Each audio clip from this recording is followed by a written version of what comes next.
Today, I'm using the Karpman drama triangle to explain how Marxist and neo-Marxist ideologies essentially organize human beings into social structures that require constant human sacrifice. To describe the triangle itself, I'll be reading abbreviated passages from the Wikipedia entry on the phenomena, which I'll link to in the low bar, as well as original copy regarding the interplay between the triangle and neo-Marxist ideologies. The Karpman drama triangle models the connection between personal responsibility and power in conflicts and the destructive and shifting roles people play. He defined three roles in the conflict: persecutor, rescuer, and victim. Karpman placed these three roles on an inverted triangle and referred to them as being the three aspects, or faces, of drama. Karpman chose the term drama triangle rather than the term conflict triangle, as the victim in his model is not intended to represent an actual victim, but rather someone feeling or acting like a victim. The roles in Marxist narratives directly analog onto the roles in the Karpman triangle, and neo-Marxist roles analog obviously onto Marxist roles.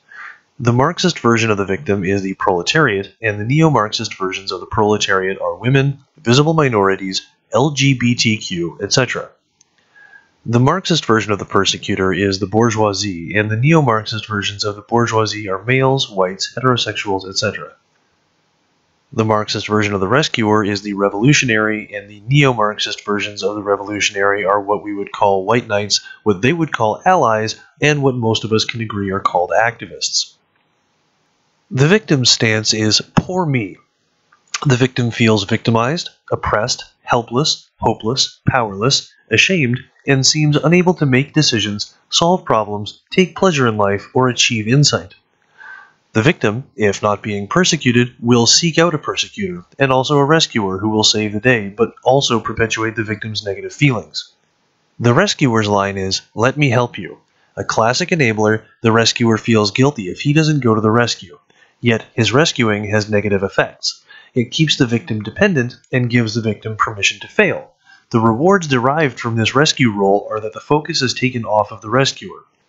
When he focuses his energy on someone else, it enables them to ignore their own anxiety and issues. This rescue role is also very pivotal because their actual primary interest is really an avoidance of their own problems disguised as concern for the victim's needs. The persecutor, aka villain, insists it's all your fault. The persecutor is controlling, blaming, critical, oppressive, angry, authoritative, rigid, and superior. The difference between the persecutor and the Karpman drama triangle and its Marxist and neo-Marxist analogs, however, is that the bourgeoisie are not acting out their part in the triangle nearly as often as they are being cast in that role by the other participants. Now that the roles on the triangle and their respective Marxist and neo-Marxist analogs have been established, I have to point out that there are all kinds of ways people caught in such a triangle interact with each other, and you can learn about those various interactive patterns on the Wikipedia entry linked to in the low bar. This video, however, is specifically about the triangular dynamic at play within the context of Marxist and neo-Marxist social interaction. That said, I'll henceforth be dispensing with terms like white knights, males, or LGBTQ, and simply referring to the three basic roles on the triangle. The victim and the rescuer identify with each other, and their shared identity necessarily exists in contrast to the existence of the persecutor.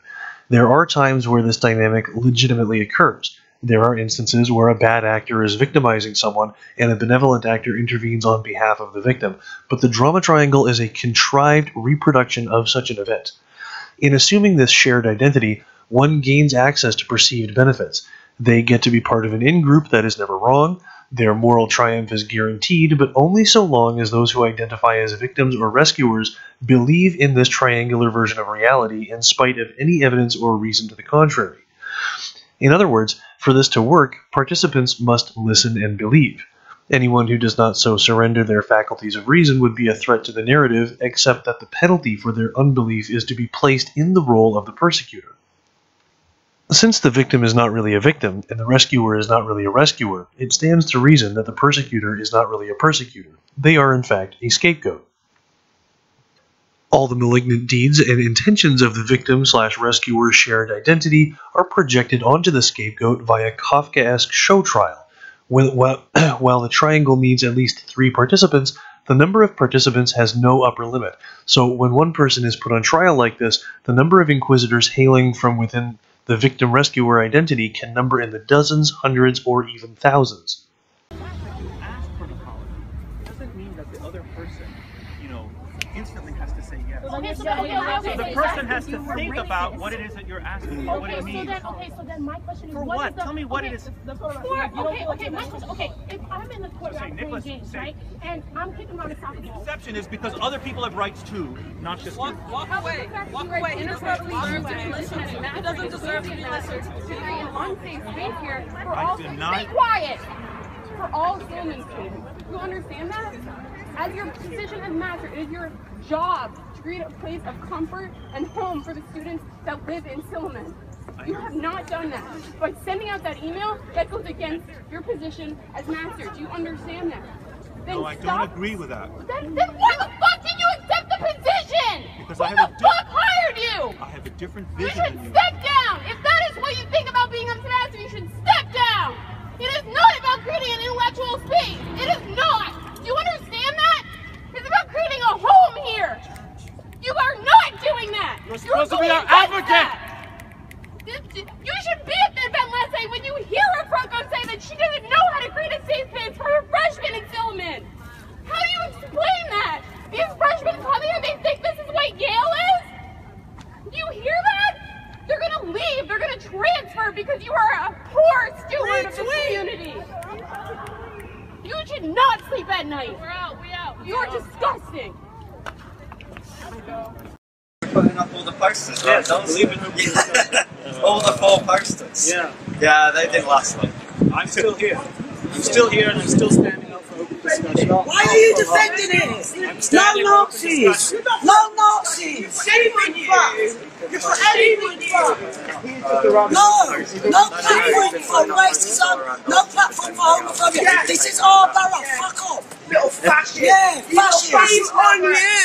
Shame on you! Shame on you! This is all Barra, not you! You don't represent my Barra! You're anti-Muslims! Anti-Muslim! Shame on you! Come over here, love! Stand against him! Yeah! I believe in open discussion with you. No platform, no Nazis! No platform for white supremacy! No platform Shame for white on you! Shame on you! Look at me, white man! It's easy to say that! It's easy to say that as a white man!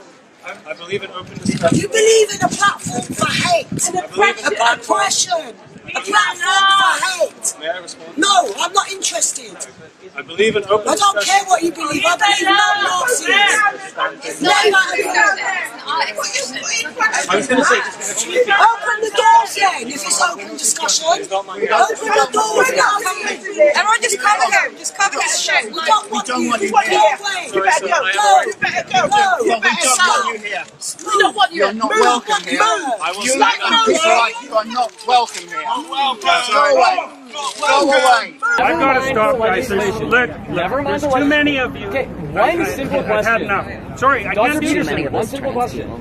No, I'm done. I thought we were statistically irrelevant. If it was Well, yeah, I mean, like, I don't and a exist. trans person asked you, would you please refer to me by they and them pronouns? Would you refer to them by those pronouns? Might depend on how they ask. So no. Why do you have the authority to determine please whether or refer not to me. Why do I have the authority to determine what I say? Why do What you have, kind of question Why do you is have that? the authority? And the verdict was always the same, guilty. You're insane. In the same way a group of muggers will descend on an individual victim to overpower and take by force said victim's valuables, the victim-rescuer identity will descend on a single dissident to overpower and take by force said dissident's reputation, autonomy, and even their serotonin and dopamine. I don't mean that someone is getting a needle stuck in their brain and those chemicals are being sucked out. I'm talking about Peterson's famous lobsters and the way their serotonin systems react to victory and defeat. The winner of a conflict feels stronger and more confident, while the loser feels weaker and less confident. But because these show trials are manufactured victories rather than actual victories, those doses of serotonin and dopamine just aren't as satisfying as the real thing, leaving the mob collectively jonesing before long. As they crave more and more hits of that fabricated moral high ground, their standards will get lower and lower, and there will be more and more evidence of their antisocial methods of getting their fix, and those will be made known to greater and greater numbers of people. No, I'm not saying that. You're just saying murderous. You're saying it. And I actually haven't said that. You're saying that. So you're saying. So you're not going to say to what you're saying. So you're saying that women aren't intelligent enough to run these top companies. No, I didn't say that at all. You said that.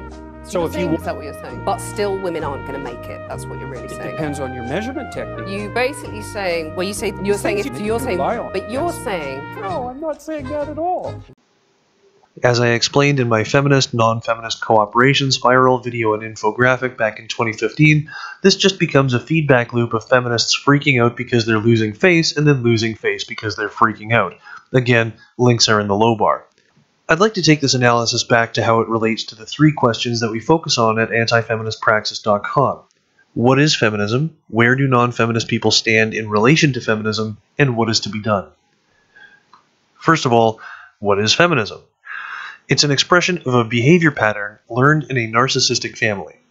Narcissists can't take responsibility for their failings, so they often scapegoat others. Narcissistic parents may designate one child as a scapegoat, or they may switch who takes the blame. In the case of the former, the kids get comfortable assigning blame to one kid, and in the case of the latter, they learn that it's either scapegoat or be scapegoated. Either way, when they grow up, they will naturally gravitate towards a social order whose ethical substrate is dependent on scapegoating. I must point out that it's not just Marxist ideologies that are held together by mandatory adherence to a kooky narrative that unduly vilifies a person or persons as tyrannical. I had a falling out with a right-winger whose company I quite enjoyed because I didn't just listen and believe when he told me there was this mendacious thing called the skeptic community and that Sargon of Akkad was its leader. Where do non-feminist people stand in relation to feminism? In enmity, whether they know it or not. Remember when Kaylee Cuoco declared that she was simply not a feminist and the ensuing shitstorm? Because the feminist version of reality exists nowhere but in the heads of its adherents, unbelievers by their very existence cast doubt on the whole comforting delusion, hence they are regularly subjected to trials, the only possible verdict being guilty. What is to be done? What is the best way to defeat these triangular delusions? To not engage in them. Step 1. Own your shit. Whatever a person refuses to own, they blindly project onto others. Step 2. Fight fair. Learn about logical fallacies and how to be charitable to your opponent, no matter what tribe they hail from. Step 3. Steel yourself against the fear of rejection. Many people who find themselves joining literal or figurative lynch mobs are often only there because they know that if they're not participating in it, they're on its business end.